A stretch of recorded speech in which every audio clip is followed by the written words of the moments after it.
Explosions! Welcome to another Little explosion right there. Episode of Unscripted. This is Eric.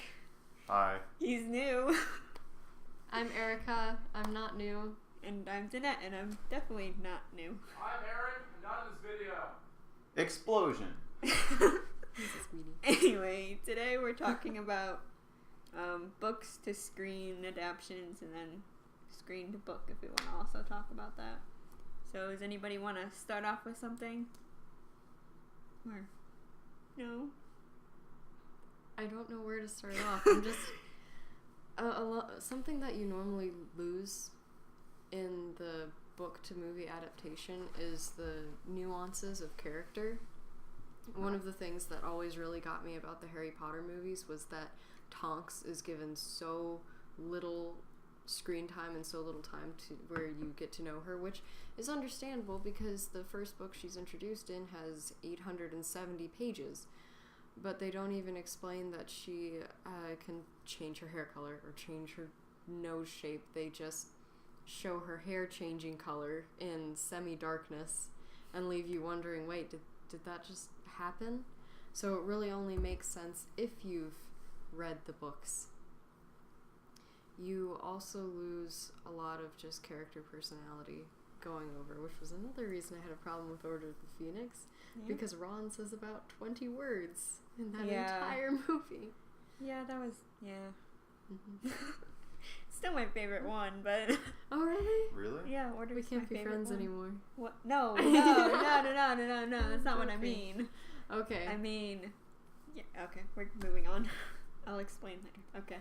Anything else we want to talk about with Harry Potter? I'm being held in suspense here.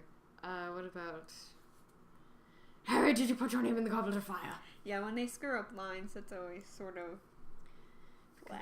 Because in the book, Dumbledore was so calm about it. He's just like, Harry? Harry, buddy. Harry, did Tell me you the did you put your name in the Goblet of Fire? And in the movie, he's just irate about it. He's furious one day. That means the same thing. It's a It synonym. sounds so Anyway, vocab, diction. We're back in school. Anyway, Vituperative. Pusillanimous. well, we're kicking you out. Nerd. Excuse me.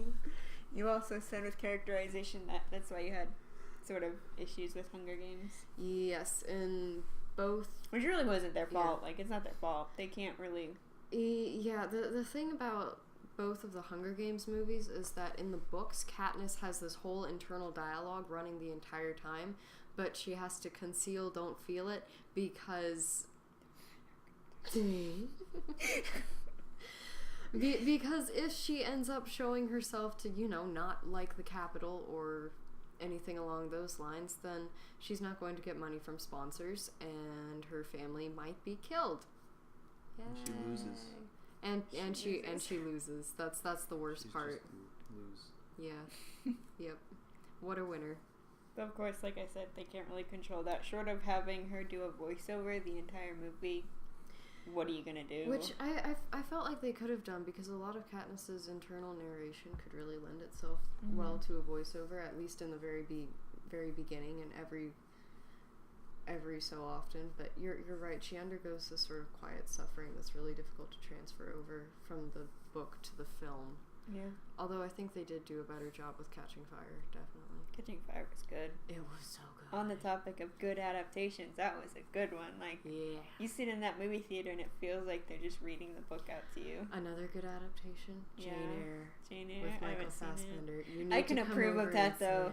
I can approve of Fassbender. With Michael Fassbender and Mia Wasikowska, and they just do such a beautiful job, even though they're, more attractive than the characters are supposed to be in the book, but it's Hollywood, and what are you going to do about it? Mm-hmm. But it's such a artfully done movie, if that's the right word. Artfully? Person. Is it art? Eric's our art person. It's approve and art. disapprove. Artfully or no? I'm art. Is it artfully done? Is that the correct use of that word? It's definitely aesthetically pleasing. I'd say that because art is like being constantly redefined inside of art, that you could literally just use the word art in any way you want. Art is a verb. Art. You can say I'm arting. Yeah, we use that as a verb all the time. Even though it's not official, like it's official. I'll in the write art it in the realm. dictionary for you. I'll do it in Okay, Sharpie. do it. They can't erase Sharpie Do it. Every single dictionary.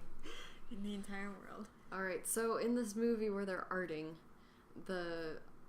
as with Catching Fire, a lot of the lines come straight from the book Jane Eyre, and that was amazing. And they also stay pretty true to the spirit of Jane as being this sort of lost orphan who struggles with independence versus her own emotions and her need to find love. And she is extremely intelligent, and I like that so much because it's such a lovely addition. And they did have to cut out some of the smaller characters, but Which you always have to do that with adaptations. you do. Because it's really difficult to fit everything in there. Yeah, which is why sometimes it would be a good idea to just make a TV show out of it. Can you imagine Game of Thrones being made into a single movie? No, never. No. They could never do that. I don't care how hard you try, and if you had a friggin' Lord of the Rings budget, you could not do that. No.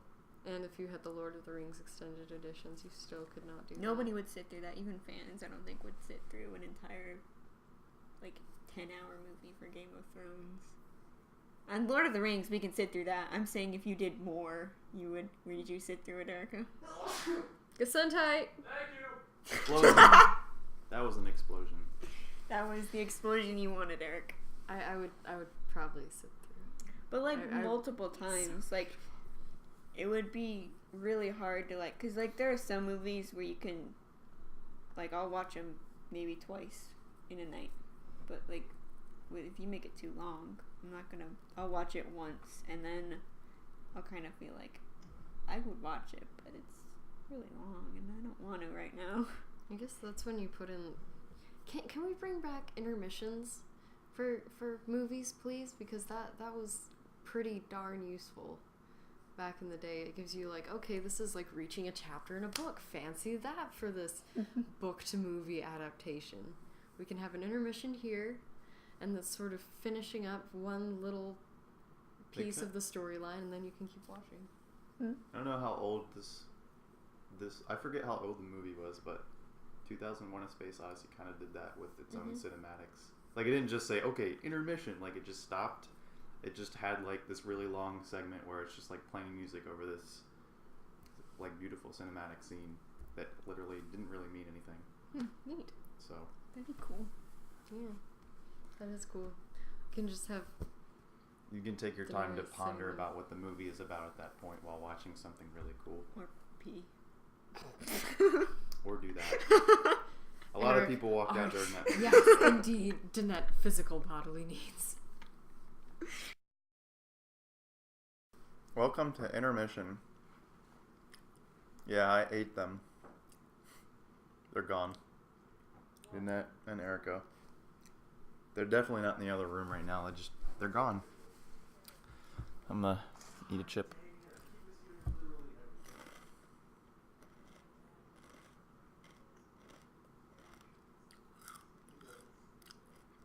Let's take this time to think.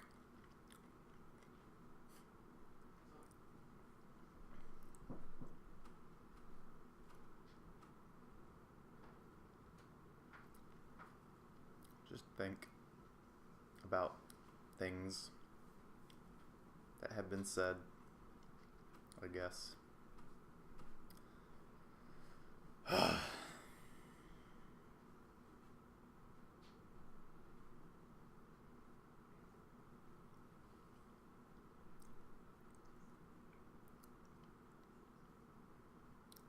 This is a nice place.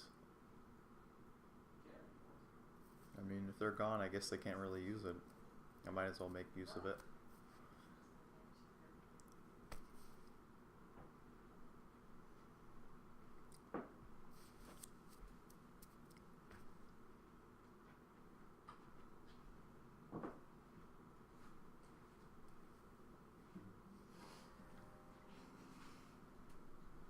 I don't know where this came from, because as I said, I ate them, so...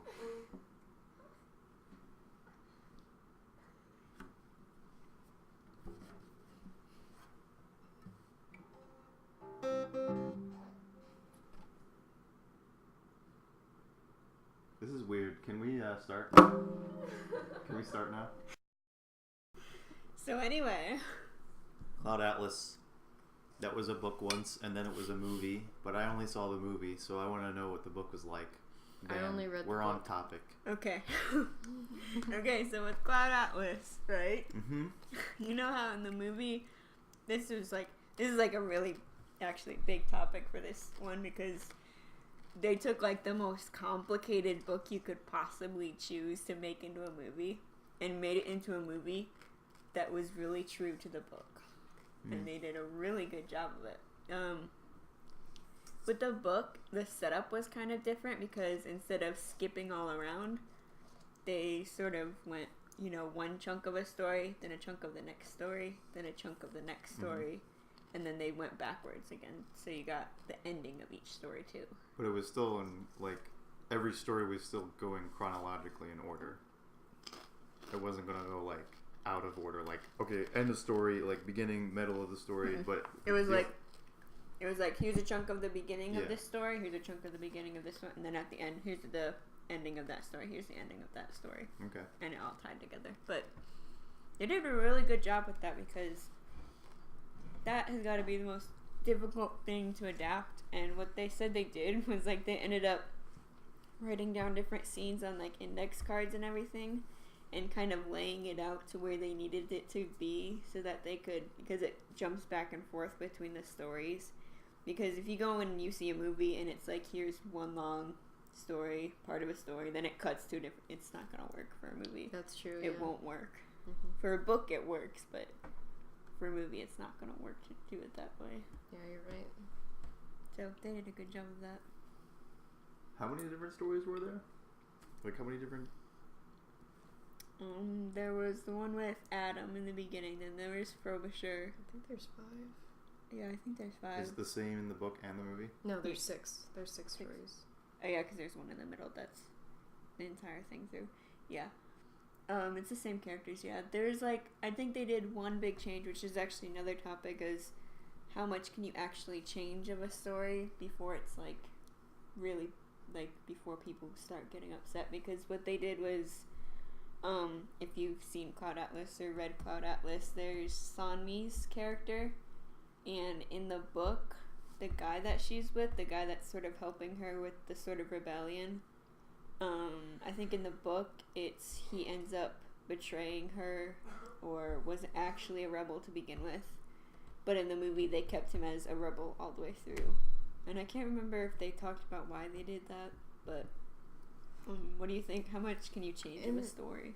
I think it depends on the story. When we're talking about that part in Cloud Atlas, he was, I think, working for the government to begin with, and it was just to show that, oh yes, control of these, what was the name for them? Simulants? I can't remember.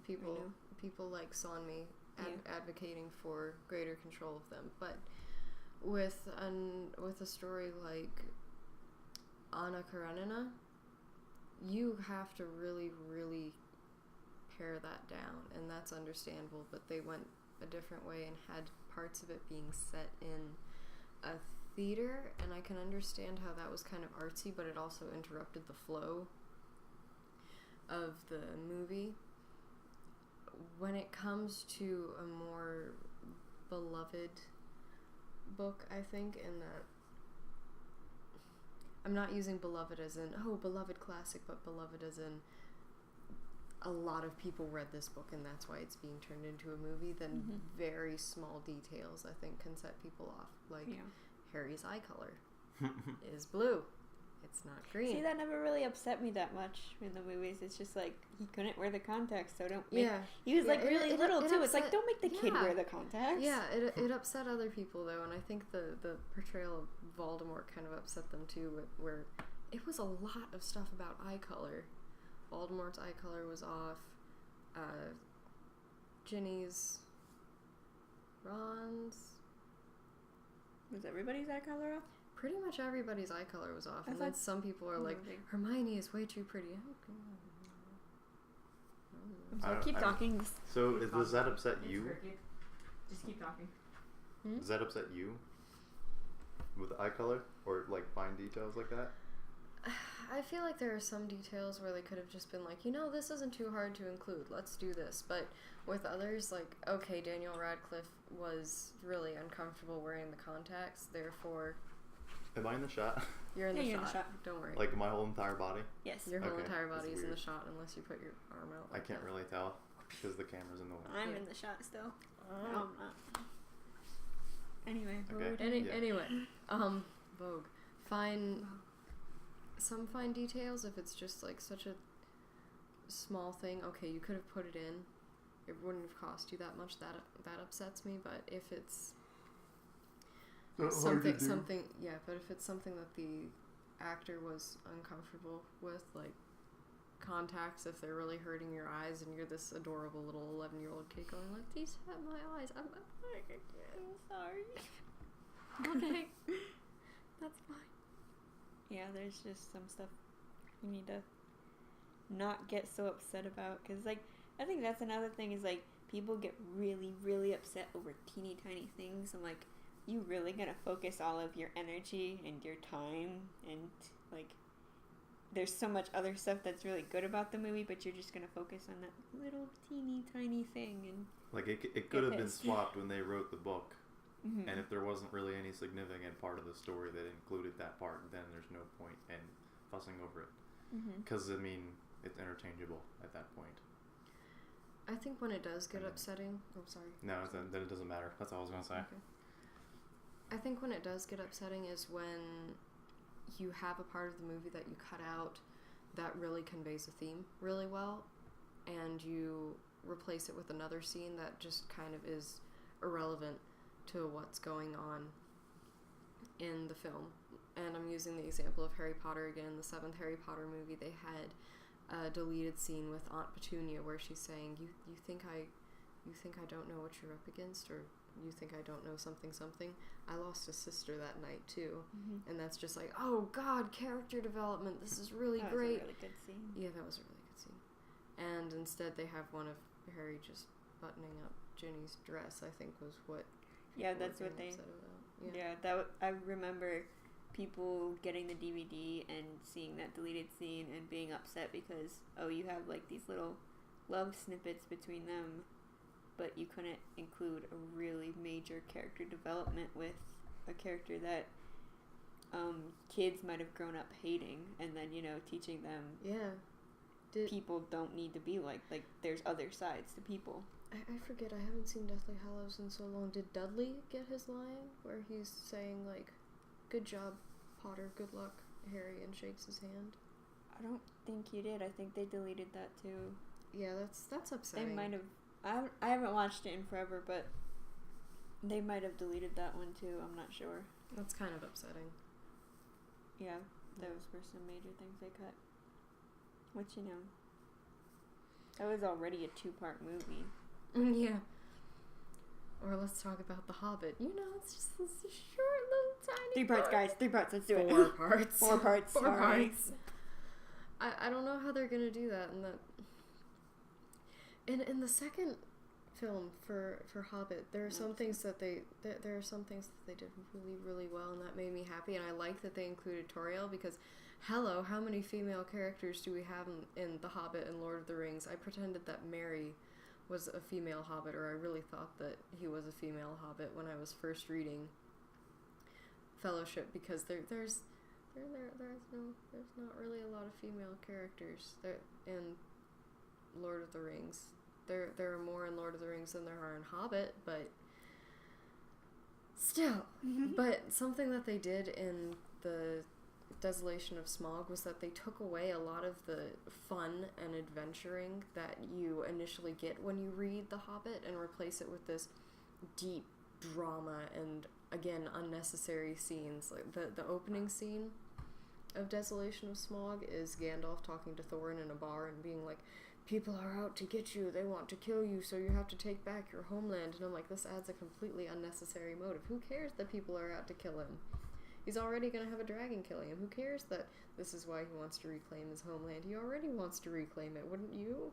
So I haven't seen that one yet. They added, because that wasn't in the book. Like, they never talked about. It was always about Thorin wanting his home back, which I would think that would take a lot away from his character too, because now people are going to be focusing on that motive rather than what his real motive would have been. It was such an utterly senseless thing to put in. I'm sorry. It was a cool movie, and I really like the characters, and the setting. But that was a very silly scene to put in. Like, they were skipping around a lot at the beginning of the movie, and it's just sort of. So, do you want to talk about books that you really wish people hadn't made, or books that you were really happy they made into a movie? I'm honestly really happy that they made Book Thief into a movie. I haven't seen or read it. Have you? You need to. Seen it or read it? It's so good. It's so good. You want to talk about it to the camera? Hi, camera. So, the movie for Book Thief doesn't actually stay very true to the book, but you know what? I didn't care. Because the way that they adapted it to the movie still stayed really true to the characters in the movie, whether it was the adoptive mother, although they should have given her a little bit more character development, and they did. They actually did do a lot for her. Never mind about that. Ignore me. They did a really good job with her adoptive father as well, and although they couldn't include some of the more minor characters, they did do a really good job of conveying the destructiveness of Nazi Germany and how terrifying it was for Liesel, and her dynamic as a child character, where on the one hand, oh, look at this kid, her dad's teaching her how to read, this is so sweet, and on the other hand, I'm going into this mansion and stealing books from a lady. I'm just gonna break the law a little bit here. So although it doesn't include some of the other stuff from the book, like there's an important story that Max writes for Liesel at one point, it does do a really good job of staying true to the idea of doing what is right, and also of small events leading to larger ones, I think. There's one line in the movie where Liesel says, I know none of this would have happened if my brother hadn't died on a train, and that's true. That's the inciting incident for the entire novel, is Liesel's younger brother dying. And it follows with the cover of Book Thief is actually a bunch of dominoes falling over, which is talking about how one event leads to a whole series of events that can eventually culminate in survival or death in one situation. There's also, because Liesel is trying so hard to do what is right all the time, there's a scene in the book where Max writes her a story about how she is a word shaker, shaking down words from a tree, and she plants words of kindness, and it grows into this tree that nobody can ever chop down. And when it finally does fall, she and a character who's supposed to represent Max are walking along it, and they think they can hear other people following in their footsteps. We don't see that story in the movie, but there is a scene in the movie where Liesel is running along a group of Jewish prisoners from a concentration camp who are presumably on a death march or just being marched from one place to another, and she's going past them saying, I won't forget you, I won't forget you, I won't forget you, which kind of has the same theme of just love and giving out kindness wherever you can, even if it's in such meager amounts as that, and the horror of what's being done to people around you. And that's why I like both the movie and the book. And I've been talking for a really long time. I'm sorry. Explosion! Yay! But I know you said before that Sorry, my mom is texting me. Hi, Miss Michelle. I know you said before we started recording that you liked Book Thief as just a separate entity Mm-hmm. than the book, which I think sort of relates back to Hannibal the show, and because it's based off of Red Dragon, but it's its own separate story. They've even Definitely diverted from canon now. There are characters that have died in the show that haven't died in the book, and they're sort of diverting, and it's not like I haven't seen people really getting mad about them diverting from canon that much, which is really surprising because if somebody gets mad over an adaptation, that's usually what they get mad about. But as its own separate show, it's done so beautifully and it's so really, really well done. amazingly that It's sickening, but it's really, really well it's its done. own entity, and you can't really judge it on whether or not they're being accurate to the book. Mm-hmm. What about you, Eric? Do you have any that you love or hate adaptations? Adaptations? I think the only one I really can, like, recite is just Harry Potter, because it's, like, the most... It's pretty... Like, when you think of adaptation, it's like, you can't help but have Harry Potter pop into your mind somehow. Yeah. Mm-hmm. So, really, I like the movies better because as a little kid, I was kind of forced to read Harry Potter because it was, like, for a grade. I enjoyed them. I did like Harry Potter's movies. I mean, the Harry Potter books before I watched the movies. But when I watched the movies, it was like, wow, this is so much better. I don't have to think. I mean, that's just my take on it. I did find it interesting to see just like, okay, there's movies that, I've seen movies that there wasn't even books made before them. Mm-hmm. And it was cool to watch. And so as a little kid, I just thought it would be cool to watch a movie that was based off of a book for like the first time. Like The Lion King. Yeah. And it's just really cool to see like how different the story can be in like little parts. But I mean, I didn't really get mad if something was different or not. I just thought it was interesting to see how it changed. Yeah. You never see people get mad about, Hamlet being adapted by Disney into a story about lions where Hamlet doesn't even die at the end. But Hamlet. I love Hamlet. Anyway, but Matt loves Hamlet. I think when it comes down to it, you can't, like, yes, the directors and the writers, they do have an obligation to the original text. Like, let's talk about Frankenstein. That's just, like, a total insult when you go so far away from the book that... Frankenstein. That, I don't even want to watch that. I saw the trailer and I was like, no. It is apparently actually an adaptation from the comic books, but even when you see that, it's kind of like... But the comic books would be an adaptation of the novel. Yeah, that's true. But, when you... Like, there are cases where Frankenstein, like, goes so far away in every single adaptation, it seems, that, nobody no longer...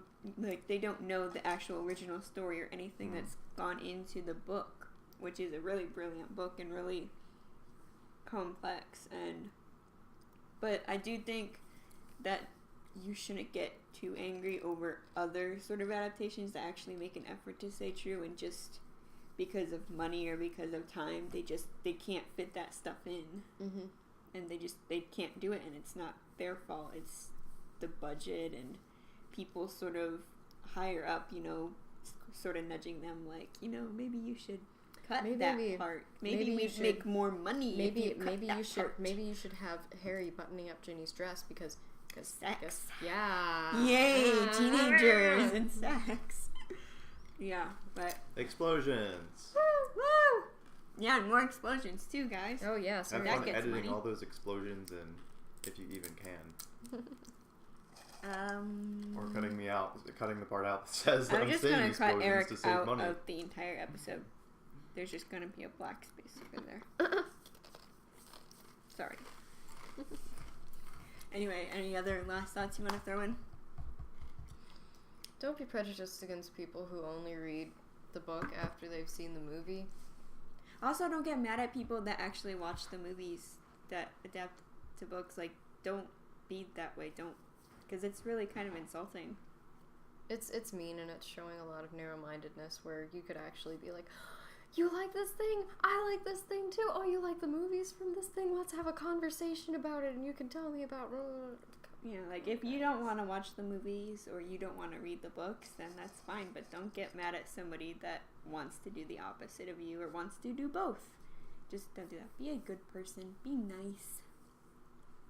Erika, be nice. What are you saying? Nothing, we're done. Bye. Erika's mean. Bye. Explosion. Boom.